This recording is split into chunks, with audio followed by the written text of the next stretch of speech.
This week in the world of Star Trek Adventures, we received a startling new transmission. Keep scanning. Thought you people were reliable. Câble ouvert.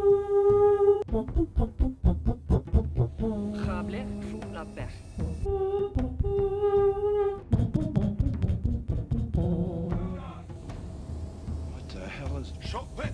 It's show! Ha! Yes, that's right. A standalone core rulebook called The Klingon Empire debuted for the game. Stop! And in this video, we're going to be taking a look at the who, what, where, when, why of this game. Who are the characters? What do you do in this game? Where is the game set? And so on. If you're interested in that sort of thing, this will be my review. I'm the Complex Games Apologist. Let's get into it. So the first thing that we need to do here is disambiguate what this book is. It's an alternate entry point to Star Trek Adventures. By that I mean that it's got all the core rules in it. It's got everything to make a character, create a crew and a starship, and start going on adventures against adversaries and the environment. And so everything's there for the game master and for the players to begin playing. So you don't need the other core rulebook for Starfleet, nor do you need any of the other supplements to get going. And on the other side of the coin, this is still the same core rules as in the Starfleet book. There's not a whole lot of changes here, and really what those changes are is a new rendering of the core text of the rules. How do you attempt tasks? How do you spend determination? How do you use the pools? It's just a little bit clearer, and that includes a little bit of infographics and point flows, decision trees to get things just a little bit easier into the gray cells than in the original rulebook. Things like extended tasks especially are clearer. However, there's not a lot of meaningful changes to the rules. And I will go over those in a separate video, the little bits and bobs that are very interesting and new. Some of them may come up through the course of this video. Suffice it to say, I would not call this Star Trek Adventures 1.5. I wouldn't call it a revised core rulebook. I would even hesitate to call it Star Trek Adventures 1.1. It's just cleaner, slicker, a new release of the core bunch of ideas.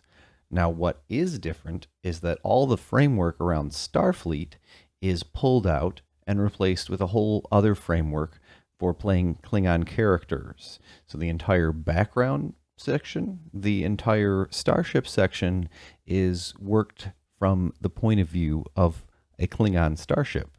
And that includes new roles for the starship crew, for example. But I don't want to get ahead of ourselves, but suffice it to say, one of those roles is the ship's cook. And some people might lament this as some kind of duplication of effort, that you've bought the same pages 2 times over, but I would point to games like the Old World of Darkness storyteller system games. 2x20 system games are focused on a particular idea of who the characters are and what they're going to do, and that is a feature, not a bug. What it does is it allows the game master to say, please use the Klingon book. We will be playing a Klingon game. Or please use the Starfleet book.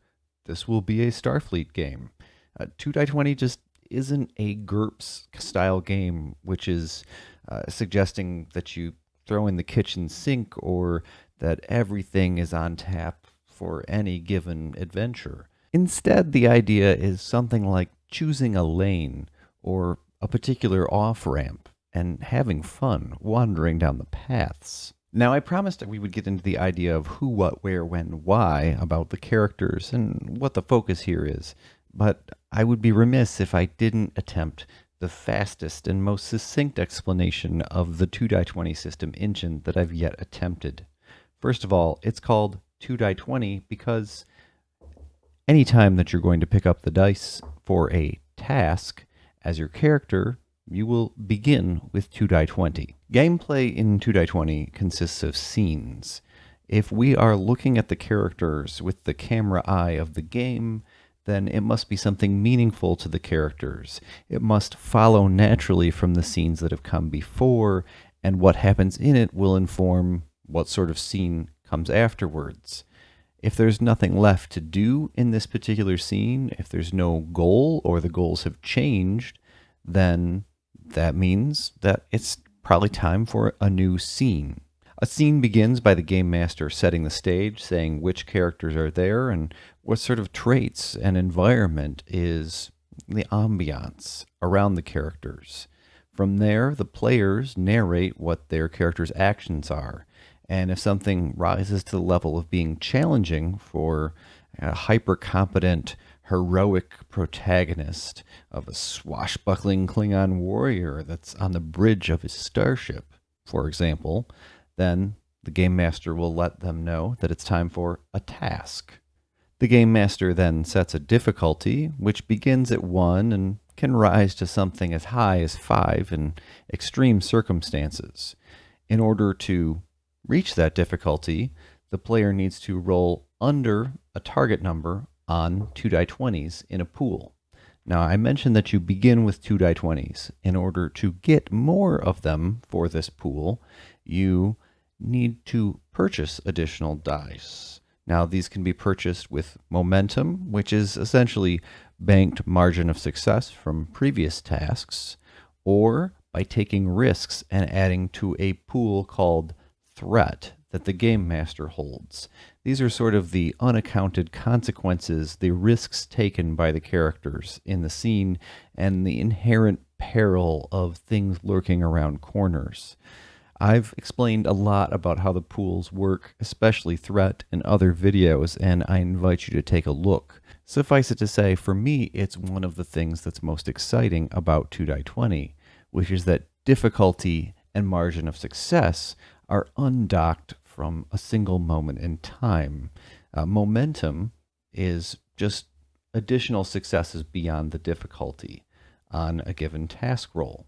And when you first earn it, you can spend it and choose how your excess margin of success on a task turns into changes in the scene.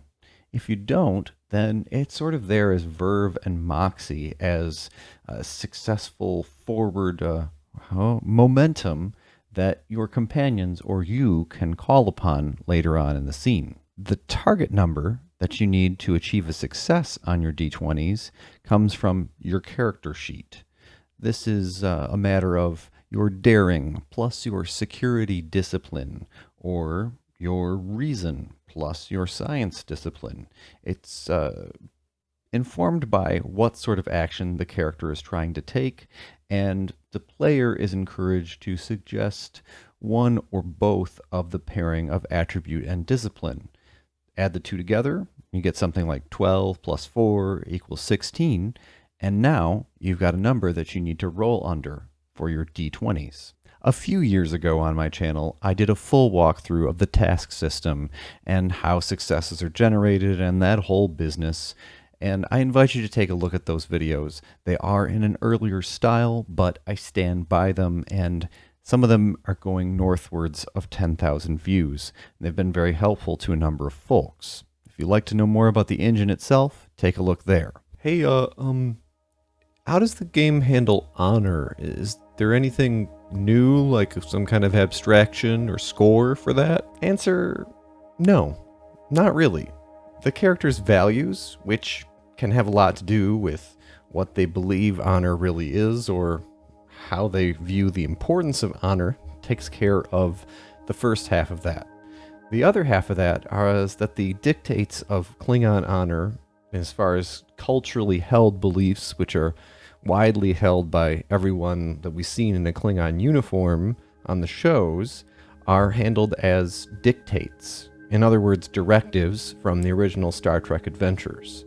And finally, there's a new reputation system which really fits very well with the idea of your honor having a great deal to do with what other people think about your conduct. And that is something that we will cover in a little bit more detail later. And I think we'll end up having its own video, kind of exploring it and explaining it here on the channel later. Suffice it to say, I think honor is attended to as an important part of play. And insofar as it's really tied in with directives, when you need to break your code of honor, you'll be getting determination from challenging directives or your own values, which can then be spent to see the day through. Or your code of honor could be creating value complications, compelling you towards a certain course of action, which is awkward, which might not be well advised, but you'll have those points of determination to really force some successes upon the situation, because you are a swashbuckling, intense, heroic Klingon with a destiny of great deeds before you. That's the sort of character that you're playing. One thing that I would note is that in the text, the dictates of the Klingon Code of Honor, insofar as they rise to the level of being a directive that's in play, are only given a sidebar. And at that, they're given kind of an in-character, in-universe sidebar from the point of view of a Vulcan writing about Klingons. So I would have liked to have seen something a little bit more fourth wall breaking about how to roleplay these dictates and how to encounter them and use them as leverage in play for the game master, and also a little bit of player facing, like, now sit you down here, son, this is how honor works. And this is the sort of thing which you might want to look to the great deal of other material out there in the Trek book world for some supplemental material. There is a lot of stuff, as much as has been written about the technical manuals, about the technobabble of how the starships work on the TNG era, as much has been written about Klingon philosophy. And I would say maybe those books would be very useful if you're dealing with folks who are not deeply familiar with Trek canon and have watched all the Klingon episodes at least 1 to 3 times. So, who are characters in Star Trek Adventures, the Klingon Empire? Well, they are Klingons. They serve in the Klingon Defense Force, and they are entirely Klingon in species in the core book. There is some allowance for that thing that happened in the days of the 22nd century that by the days of Kirk had led to a good number of Klingons not looking like this, and instead looking a great deal like a human. I'm speaking to, of course, the augment virus, and it's acknowledged that some Klingons won't look like this, and they get a different stat block that's a little bit more towards cunning and cruel. But everybody is concerned with honor in the Klingon Empire. Your great house, your prospects for your family, and your own prospects for your career are contingent upon you not falling into dishonor and performing your duties in a way which is perceived as honorable. So, what sort of adventures do you get into? Well, you are defending the Empire, you're exploring. Remember, the Klingons are trying to maintain some sort of power parity with the Romulan Empire, who is often meddling within their borders. Remember, the Klingons are jealous of Starfleet's and the Federation's ascendancy, and they want to make a mark for themselves. The Klingon Defense Force, the Klingon Space Navy, is the instrument of holding on to the legacy of Empire and forging a new path for the Klingons in this era where so many great powers are in competition. And as play begins, where do you find yourself? But aboard your starship. That's right.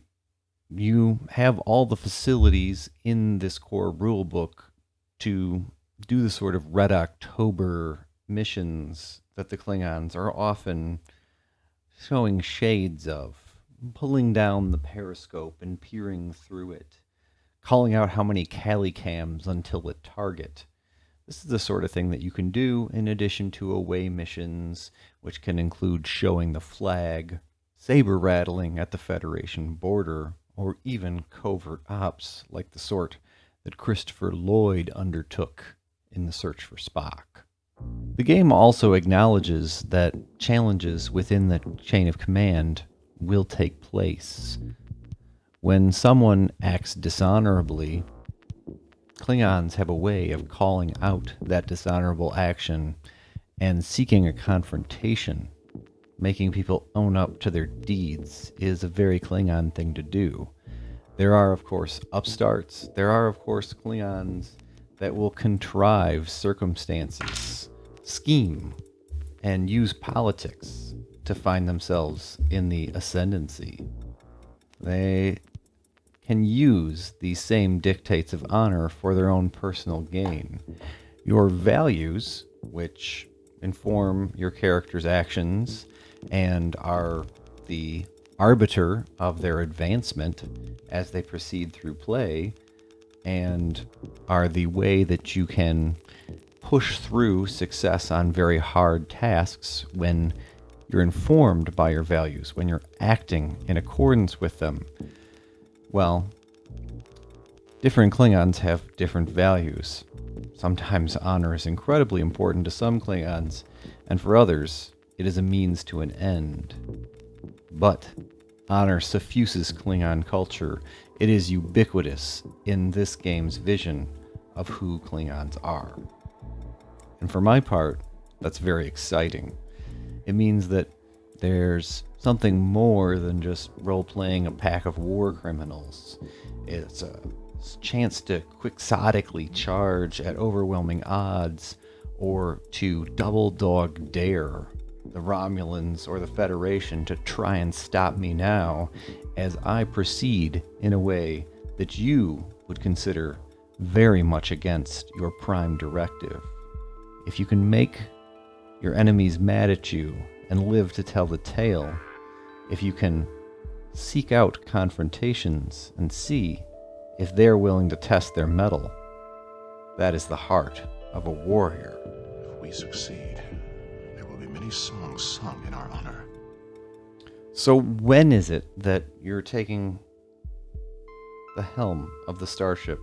When is it that you are ordering the cloaking device to engage? What part of Star Trek history does this game provide the facilities for? Well, the answer is any point within the television shows that we've seen. So this can mean during the time of a long-standing Cold War between the Federation and the Klingon Empire, the days where Kirk was not too happy to see a D7 or an entire squadron off of his bow, which later led to the Klingons taking their first flirtations with the cloaking device and adapting their entire way of war to include this sort of stealth and covert action, and yet retaining their warrior ways, their honor. And of course, it can be during the days after the explosion of Praxis, and when Klingon's great power status was very much up in the air. It might be not long for this world that the Klingon Empire was counted among the greatest powers in these quadrants of the galaxy. And your characters and your starship might be one of the determinants that answer that question. Or it could be during the days when the Klingons are forging a new path and their way to honor is no longer as certain as peace and justice are starting to reign in the galaxy. They're trying to become explorers. They're trying to fit in to the hegemony that the Federation has won with its abundance of root beer. How do you remain a warrior in a time of cloying peace? If you drink enough of it, you begin to like it. It's insidious. Just like the Federation. Why are these characters serving? Well, because their honor demands of it that they do, for one, or perhaps because being a member of the Klingon Defense Force is their primary means to redeem their family name or achieve beyond their social standing. This game does acknowledge the idea of different castes within Klingon society, warrior being only one of those castes. In other words, if you want to climb up the Klingon social ladder, you may need to enlist. And this game does acknowledge the idea of enlisted and officer ranks, which is very interesting to think about because everyone in your particular character group is going to be very much a member of the bridge crew, but not all of them may have a commission. This is an idea that I would like to see a little bit more developed in the rulebook, and it's something which I wish would go a little bit further into detail. But it's very interesting to think about because in some cases, in a very hierarchical society, one that's bent on confrontation, it might be good to have friends in low places and to have those sorts of upstairs, downstairs relationships be such an integral part of play. I'm thumbs up on the idea. I just would like to see a little bit more development from it. And maybe we'll get that down the road with supplements or adventures. So let's chat a bit about the book itself, about some of the aesthetic choices within it, and some of the new rules for creating Klingon characters, and also some of the new rules overall that are interesting to look at for Star Trek adventures in general. So first of all, the art is about the same quality level as the rest of the stuff in the line, which is to say that the starship art is stellar, it looks great, and it's perhaps a much better fit as far as the pew-pew combat stuff with the subject matter of a Klingon starship doing Red October type stuff as well as full-on warfare as it might be in the same context in the Starfleet book. The figure art, the depictions of characters is uneven at times, and I can't say that a lot of it is to my taste. However, I'm also told that the art in the copy that I received is not final, and so I'm not reviewing the art per se so much as to tell you that there is an adequate amount of art for an RPG product in this book, and so you can expect some visual prompts for the imagination. The layout in this PDF is exceptional as far as an improvement over the previous parts of the line, which is to say there's a movement towards a light background with black text, which is a lot easier on the eyes, and I think will also encourage people to really read the text. As far as the quality of the writing, there's a lot of writers that have contributed to it, and their mastery of prose is varied between the different authors. Some of them have a gift for expressing Klingon thoughts. And in other cases, it seems like the Federation clinical perspective is still winning out in the text, perhaps because it's kind of just new treatment of old writing from the prior rule books. It is something where I think that the in-character nature of the book, which is really excellent as far as it really doubles down on this being a Klingon game about Klingon characters, and largely from a Klingon point of view, could benefit from a more commitment and consistency in that respect. So let's move on to the core rules. They're just stated clearer. There's more examples of play, more examples of how the mechanics operate, fewer ambiguities for some folks who might be more visual learners, who might learn by example. This is a much easier rulebook to learn the core aspects of 2die20 Star Trek from, especially things like how you buy dice. It's 1 point of momentum for the first die, and 2 for the second, and 3 for the third, for a total of 6 altogether. And if you get a bonus die, that'll count as the first of those 3. So then if you're buying a die on top of that, it would cost 2. Kind of little things like that that I've seen asked dozens of times are much easier to understand in this version of the rulebook. So what is new in this book? Well, the entire character creation system involving a life path is reworked to acknowledge Klingon society, to talk about your great house and your origins in it, your caste in society, how you've moved to become a member of the Klingon Defense Force, and what sort of prior events in your career have shaped your specialization. It looks pretty good, and in large part, I find a lot of the anecdotes, the special career events, to really pull in on the genre feeling, which is of course going to differ from utopian values of Starfleet towards the values deeply rooted in honor and ancestry that are core to who the Klingons are. One thing that I would have liked to have seen is a counterpart talent to veteran and untapped potential, which is the elder and very experienced person in their career in Starfleet, and on the other side of the coin, brash and young ensigns like Harry Kim and the like.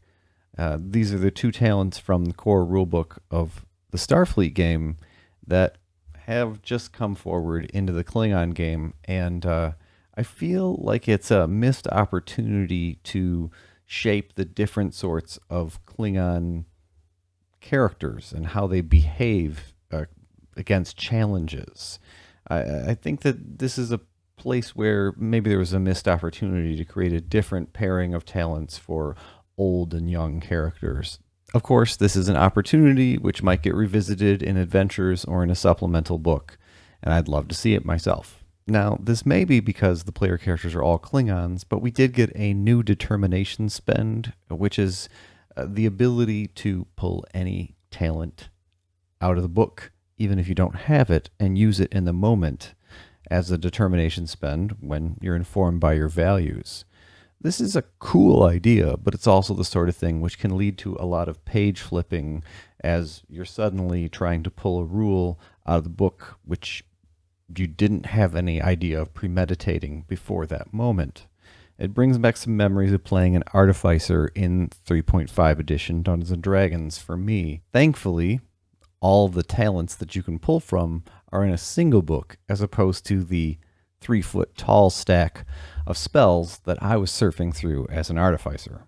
In the realm of starship combat, everything is a great deal easier to understand, especially when it comes to energy weapons and understanding how weapons fire and what their statistics are.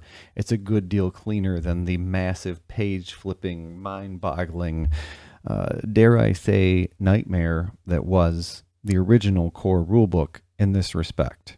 So it's a big improvement there. We also see the beginnings of an idea of how to resolve boarding action combat within the system. It doesn't have anything to really consult with the idea of casualties and depletion of force, but it does provide a means of capturing an enemy starship by beaming warriors aboard. And I think this is not only necessary, but should provide a lot of fun. And if you have the opportunity to use it in Starfleet contexts, it might be a way of providing some of that urgency when Borg are beginning to board your vessel. Of course, the newest and most exciting thing in this new Klingon Empire rulebook is the advancement system. Milestones are replaced with a value-based character arc idea. You make a log entry at the end of each adventure, which is informed by a particular value. And then you call back to those values in future missions. And after you've made a log where you begin an arc, you call back to that same value at the middle of the arc and then conclude an arc. That is when you advance your character. And this is very player-facing. It leads to a lot more thinking about your values from the player's point of view. And I think it makes you think about how relevant your values are to the adventure, whether your values are really available for spends, and whether you're able to earn determination with them. It gives you a moment to reflect on that away from the table as part of the advancement system. And I think it's just a lot better than the previous milestone system, which was not only slow, but also led to some moral hazard and second guessing about whether you should be playing a supporting character or not, when you really should probably just play supporting characters when it makes sense to play supporting characters. And yes, the whole system for supporting characters remains, and I think it's still really great. And in a Klingon context, it allows you to play more expendable warriors who might be going into a mission that they may not come back from. Good thing it's there. Likewise, the reputation system got an overhaul and is a lot more easy to understand as far as how the roles work after the conclusion of an adventure, how you dice for whether your reputation has earned you glory and you're able to now dispense medals to your crew members, or whether you are now shameful and suffering from being on the periphery of Klingon society and treated at an arm's length now because of that shame. And once again, it's very much player facing, because as you accumulate shame, you can offload the shame in a way that's of your choosing. How you choose to treat with your dishonor is up to you as the player, and it can be another way to advance your character through arcs as you try and redeem the effects of that shame. As we move to wind things down in this review, one of the thoughts that I've heard from folks about whether the Star Trek Adventures core rules are a good fit for Klingon characters is if the man-to-man combat system is really well suited to Klingons who feel that it's a good day to die and who rush in. And for one, the scene economy is still there. It's the decisive point within a great battle that you as the game master can choose to zoom in at. The moment of where victory or defeat hangs in the balance can be the place where you begin. Blood could already be on the field and steel clanging against steel. And that's fine. You don't have to spend all evening rolling through every single swing of the batleth. Likewise, the whole prospect of avoid injury and whether you would like to. We're talking about heroic Klingons, swashbuckling Klingons. These are not abject, expendable warriors for the most part, and instead these are the people who have a great destiny. They're going places, and songs will be sung about them, either their honor or their dishonor.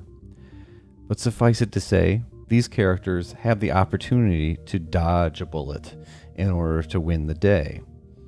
Likewise, the whole lethal, non-lethal attack question, which sits well with Starfleet, the idea that you should punch above the belt. Well, how does that work in the Klingon world? Well, if an enemy is trying to eliminate you entirely, if they're trying to get you totally out of the way, that is more convenient for them. It solves a lot of downstream risks where you might try and avenge yourself. And so it's a shortcut. And at the same time, it's much more honorable to defeat your enemy and see him breathing still on the field of battle. He now needs to decide what he'll do with the rest of his life, or whether he might seek to end it since he's so dishonored. It's the shortcut of killing your opponent right then and there in the moment. It's just not as Klingon to do it, because you want to revel in your victory, which you cannot do if a foe is completely vanquished. And in fact, he may have earned more glory dying on the field, which is problematic for you because you want all the glory, right? So I think the idea of adding a point to threat in order to make lethal attacks is still well placed. Another thing to keep in mind is that Klingons love braggadocio. They love to get right up to the brink and then cause their foe to back down or come to some sort of double dog dare sort of accord of, well, we will fight another day. We'll just see how you confront this situation which lies before the two of us. Rather than seeing out long, lengthy challenges, you can just say, I will challenge you if you fail today. And there's a lot of incentive on the part of the player character or the NPC to succeed. They may even offer an olive branch of alliance so that the two fates, which were once opposed, become intertwined. This is the stuff of true Klingon drama. And I would be remiss if I didn't mention that there's a whole set of rules for creating your own great house that your character might come from, or lesser house. And that the honor of that house, the traditions that it holds, will change some things about your character's stat line, which seems pretty good, seems cool. And it also provides a means of knitting player characters together if their houses are closely allied or in rivalry, if their houses are shared. All the characters are from the same great house. It's a means of tying the honor of player characters together. And yeah, I don't think PvP is necessarily going to be a real big concern or an interest for most groups playing in a Klingon context, especially once you write your character's values, which often will involve friendship and honor and relationships. But nevertheless, this great house context, this ability to be from a family or a noble lineage together, is another extra insurance policy that you have at your disposal for your table. So the Klingon Empire, I think that it's a success in inviting us to play Star Trek Adventures in an entirely new way, to remember the warrior way and the interesting questions about how a culture which, if we read the stories of how Klingons got warp technology from rebelling against the Herc, well, the Klingons came into space travel at a completely different place in their civilization's arc than humans or Vulcans or even Andorians did. And they're trying their best to see it through and to keep their identity against the tidal wave of root beer and to be warriors of honor. What's wrong, Descartes? Haven't you ever seen a Klingon before? I'm excited to play this. Thanks. I'm the Complex Games Apologist.